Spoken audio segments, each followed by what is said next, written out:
Assalamu alaikum. Now we are going to determine the refractive index and molar refractivity of given liquids by refractometer. ठीक है, तो as the statement indicate we will use the instrument refractometer. इसमें हम refractometer use करेंगे, ठीक है, और refractometer जो इंस्ट्रूमेंट होता है उसमें हम refractive index मेजर करते हैं, ठीक है। इंस्ट्रूमेंट तो खैर हम लैब में जाके देखेंगे और लेकिन उसका प्रोसीजर मैं बताऊंगी, आपको डिस्कस करूंगी, ठीक है। Here we will discuss the theory and this will be important from the point of view of MCQs, ठीक है। ये मैं आपको बता रही हूँ, ये जो लेक्चर है ना, इसमें से कम अज़ कम इस लेक्चर में से मैंने 5 MCQs देने हैं, ठीक है। 20 होंगे टोटल और बिलीव मी इसमें से 5 आएंगे, और ये मुश्किल भी कोई नहीं है। And I am going to explain it, ठीक है, मैं इसको बड़े डिटेल से एक्सप्लेन करूँगी। तो हमने उसमें ये देखना है कि जो चीज़ हमने रिफ्रैक्टोमीटर के थ्रू से मेजर करनी है वो क्या है। दिस इज़ रिफ्रैक्टिव इंडेक्स, वो है रिफ्रैक्टिव इंडेक्स, ठीक है। तो इसके ज़रिए हम क्या मेजर करेंगे, we will measure the refractive index. अब रिफ्रैक्टिव इंडेक्स होता क्या है, ठीक है। असल में जब भी लाइट जो है it passes from monochromatic light, ठीक। अब मोनोक्रोमेटिक लाइट क्या होती है, मोनोक्रोमेटिक लाइट एक ऐसी लाइट होती है which consist of only one wavelength, यानी जैसा कि जो विजिबल रीजन है उसकी रेंज है 400 से 800 nanometre, so this is a wide range, ठीक। और उसमें जो ब्लू लाइट है, ठीक है, वो लोअर एंड पे फॉल करती है, जैसे 400 नैनोमीटर, ठीक है। तो इसमें हम मोनोक्रोमेटिक लाइट जो है, ये जो हमने रिफ्रैक्टोमीटर में जो यूज़ करते हैं वो मोनोक्रोमेटिक लाइट होती है। यानी ये लाइट जो है, this consist of only one wavelength, यानी यहाँ से ये जो मैं ये एरो शो कर रही हूँ, राइट, तो ये जो है इसमें सिर्फ एक ही वेवलेंथ की लाइट है। Just assume this is of 400 nanometre for example, ठीक है। तो इसलिए हम इसको कहेंगे monochromatic light which consist of only one wavelength. Is it clear? अच्छा, तो जब कोई मोनोक्रोमेटिक लाइट पास होती है फ्रॉम रेरर, ठीक है, means air to denser medium, for example liquid, ठीक है। रेरर से मुराद एक ऐसा मीडियम है जिसमें मॉलिक्यूल्स जो हैं, पार्टिकल्स जो हैं, वो एक दूसरे से दूर दूर होते हैं, जैसे एयर, राइट। अब एयर में क्या है, पार्टिकल्स एक दूसरे से दूर दूर होंगे ना, so air will be considered as rarer medium. जबकि ये जो लिक्विड है, ठीक है, कोई भी liquid, this will be considered as denser medium because in liquid molecules these are very tightly packed, तो वो डेंसर मीडियम होता है, राइट। तो जब कोई मोनोक्रोमेटिक लाइट रेरर मीडियम से, ये मैं इसको एयर कंसिडर कर रही हूँ, ये नीचे वाले हिस्से को इस लाइन से, ठीक है, ऊपर ये जो है इसको मैं लिक्विड कंसिडर कर रही हूँ, ठीक है।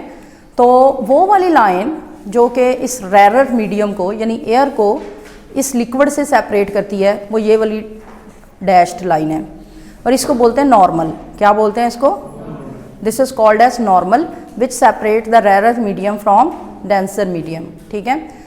अच्छा, अब ये जो मोनोक्रोमेटिक लाइट है, जब ये इस लाइन से गुजर के मतलब रेरर से डेंसर मीडियम में जाती है, तो अगर उसका ये जो नॉर्मल के साथ, इस लाइन के साथ जो ये जो एंगल बनाती है, इसको θ1 से यहाँ पर रिप्रेजेंट किया गया है और इसको आई भी बोलते हैं। I mean incidence, angle of incidence, यानी मोनोक्रोमेटिक लाइट ये वाला एंगल जो इस नॉर्मल के साथ बनाती है, इस लाइन के साथ, उसको बोलते हैं एंगल ऑफ इंसिडेंस। क्या बोलते हैं? Yes, angle of incidence.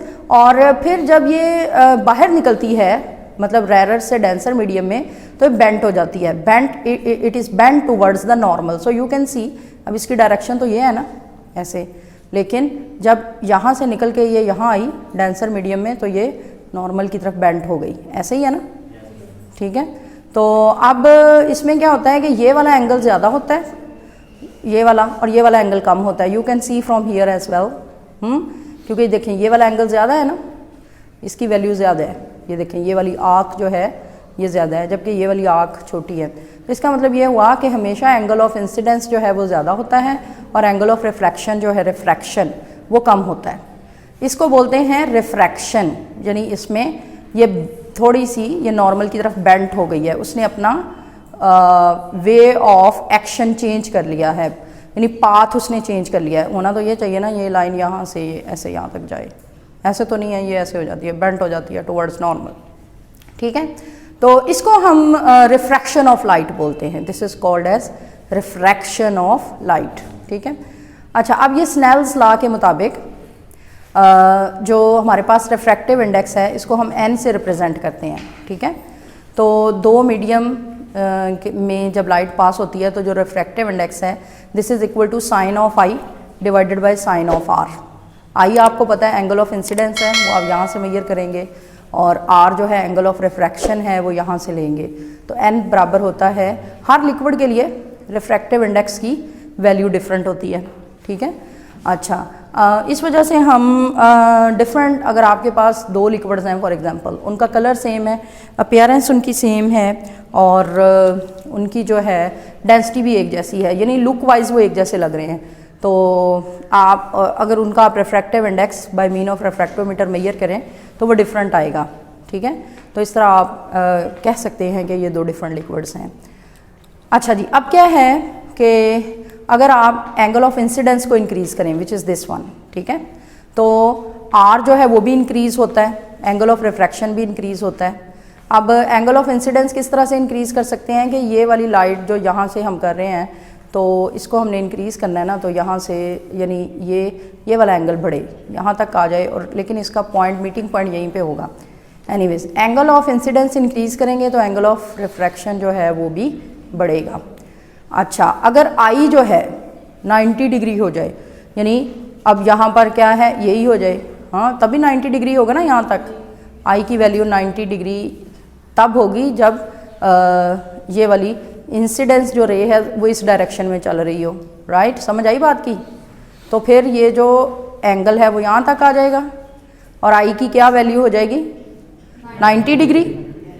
ठीक है, तो जब आई की वैल्यू 90 डिग्री होती है उसको हम कहते हैं ग्रेजिंग एंगल। क्या बोलते हैं? This is very important. ये मैंने देना है MCQs में कि आई की वैल्यू 90 डिग्री है तो उसको क्या कहते हैं? ग्रेजिंग एंगल कहते हैं, क्रिटिकल एंगल कहते हैं।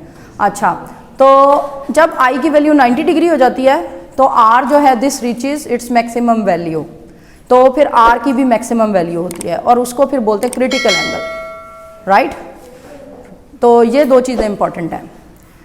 When I is equal to 90 degree or when the angle of incidence it becomes 90 degree, that is this one, then this is called as grazing angle and R will reach its maximum value and it will be called as critical angle. अच्छा, n तो मैंने आपको बता दिया, ये refractive index है जो हम रिफ्रैक्टोमीटर से मेजर करते हैं, और जो रिफ्रैक्टोमीटर हम यूज़ करते हैं लैब के अंदर वो एब्स रिफ्रैक्टोमीटर कहलाता है।